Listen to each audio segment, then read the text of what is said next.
Hello. तो हम VBD theory के बारे में पढ़ रहे थे, वैलेंस बॉन्ड थ्योरी। तो उसमें हमने अतिव्यापन क्या होता है ये कवर कर लिया था।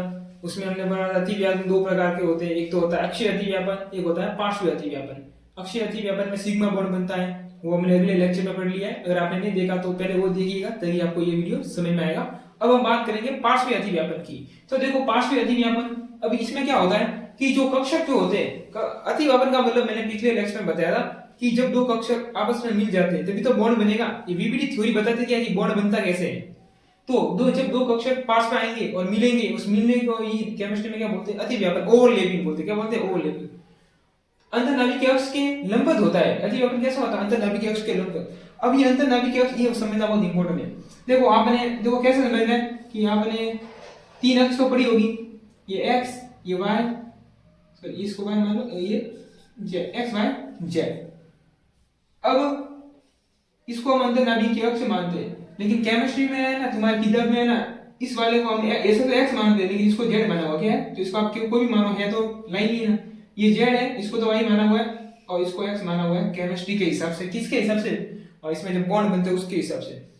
तो हम जब अंतर्नाभिकीय अक्ष बात करेंगे तो केमिस्ट्री के हिसाब से कौन सी होगी? जेड होगी। कौन सी होगी? जेड। अब क्या होता है कि देखो, अगर अंतर्नाभिकीय अक्ष के अनुदिश मिल रहे, यानी ऐसे मिल रहे, ये अंतर्नाभिकीय अक्ष इसकी है। अब ऐसे मिलेंगे तो बनेगा सिग्मा बॉन्ड। लेकिन इसके अलावा जो भी है, जैसे ऐसे ये वाला कौन सा हो गया? वाई वाला। अब वाई वाला में जब ऐसे कक्षक मिलेंगे ना, तब जो ओवरलैपिंग होगी तब उसको क्या बोलेंगे? पार्श्व अतिव्यापन, साइड वाइज। इसको क्या बोलते हैं? पार्श्व का मतलब side wise, side wise overlapping.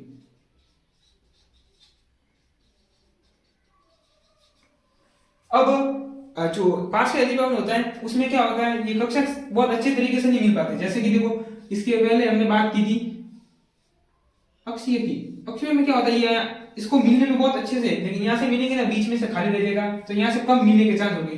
तो ये वाला अतिव्यापन क्या होता है? मजबूत होता है। क्या होता है? मजबूत।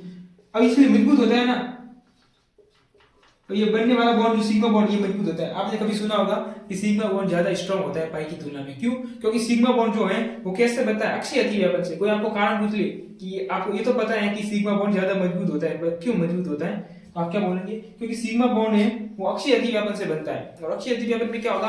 अतिव्यापन बहुत अधिक होता है। जितना अतिव्यापन ज्यादा होगा बंद उतना ही अच्छा होगा। ये बीबीडी थ्योरी में आपको लिखनी है। मैंने अगले क्लास में जब बीबीडी थ्योरी के पॉइंट्स लिखाए थे, एग्जाम में आए बीबीडी थ्योरी को समझिए, तो पॉइंट्स लिखने पहले, फिर इसको अतिव्यापन को समझाना है, उसके बाद सिग्मा और पाई बॉन्डिंग में अंतर देखना। इतना है बीबीडी में आता है क्वेश्चंस। तो ये तो बन गया सिग्मा बॉन्ड, और ये वाला बॉन्ड कौन सा हो जाएगा?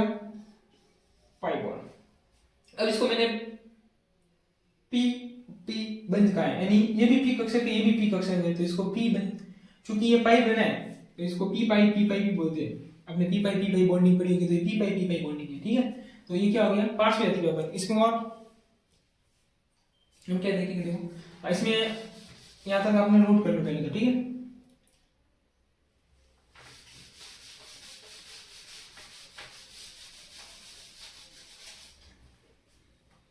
अब ये हो गया पार्श्व अतिव्यापन।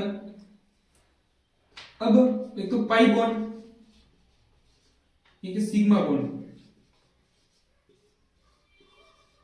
इन दोनों में अंतर क्वेश्चन आता है कि पाई बॉन्ड और सिग्मा बॉन्ड में अंतर क्या है। ठीक है, तो आपको एक सारणी बनानी है। कैसे बनाएंगे? देखो यहां पे मैं लिख दूं सिग्मा बॉन्ड, कि सिग्मा बॉन्ड, और यहां पे लिख दूं पाई बॉन्ड। ठीक है,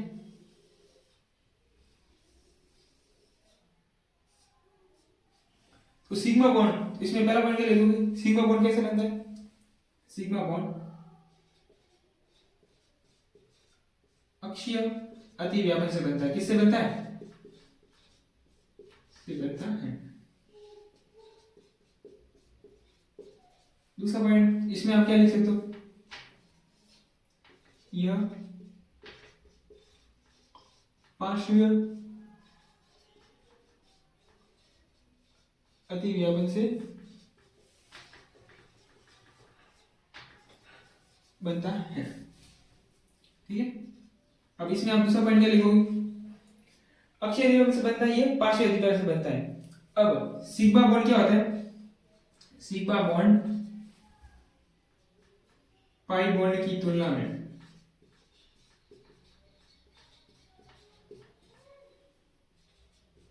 स्ट्रॉन्ग यानी मजबूत होता है, और ये सिग्मा की तुलना में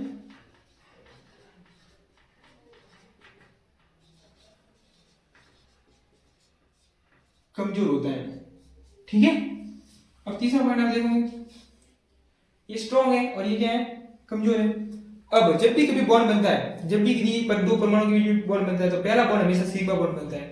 यानी किसी में अगर एक ही बॉन्ड है, जैसे मैं बोल रहा हूँ हाइड्रोजन और हाइड्रोजन के मध्य एक ही बॉन्ड है, तो इसमें एक ही बॉन्ड है तो ये सिग्मा ही होगा, ऐसा नहीं है कि पाई होगा।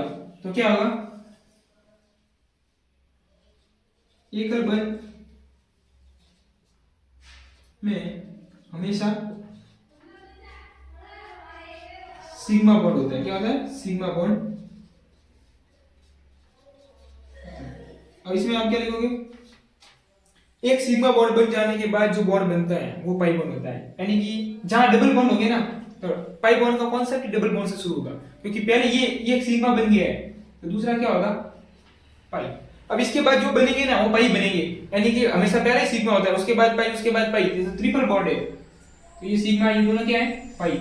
आपकी कैलकुलेशन भी आती है, कोई आपको मॉलिक्यूल दिया होता है और बोलेंगे इसमें कितने सिग्मा कितने पाई बॉन्ड है, ठीक है, तो वैसे आप काउंट कर सकते हो। इसमें क्या लिखोगे, सिग्मा बॉन्ड बनने के बाद पाई बॉन्ड बनते हैं।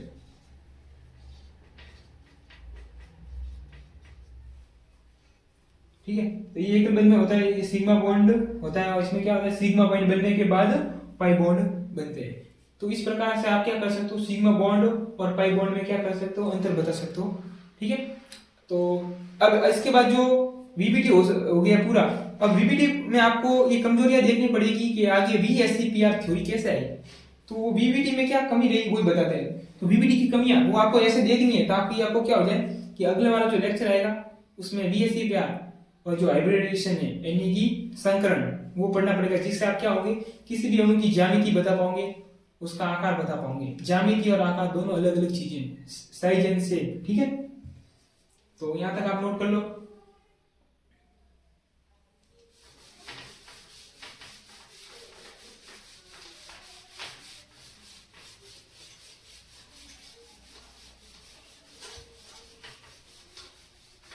अब देखो, इसके बाद जो बात आती है वो आती है कि जो वीबीटी थ्योरी तो हमने पढ़ ली है कि VBT valence bond theory,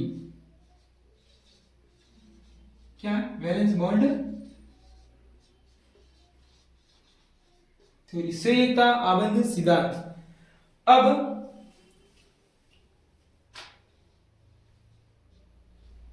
VBT में कुछ ऐसी बातें होती है जो वीबीटी एक्सप्लेन नहीं कर पाती। जैसे क्या हो गया कि यह इसकी कमियां की बात करें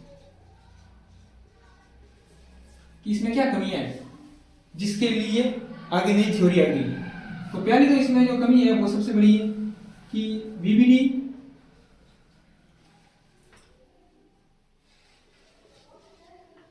अणुओं के आकार तथा ज्यामिति, वो आकार को क्या बोलते हैं, साइज। क्या बोलते हैं, साइज।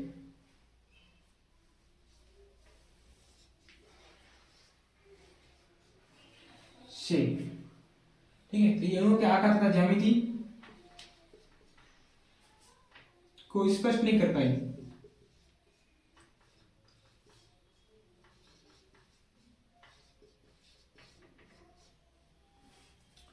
तो आगे वाली जो थ्योरी है, एक तो संकरण आएगी, संकरण पढ़ना पड़ेगा पहले, तभी आप वीएससीपीआर पढ़ोगे, क्योंकि आपके सिलेबस में लिखा हुआ है कि संकरण और वीएससीपीआर के आधार पर आपको अणु की ज्यामिति और क्या बतानी है, आकार बताने हैं।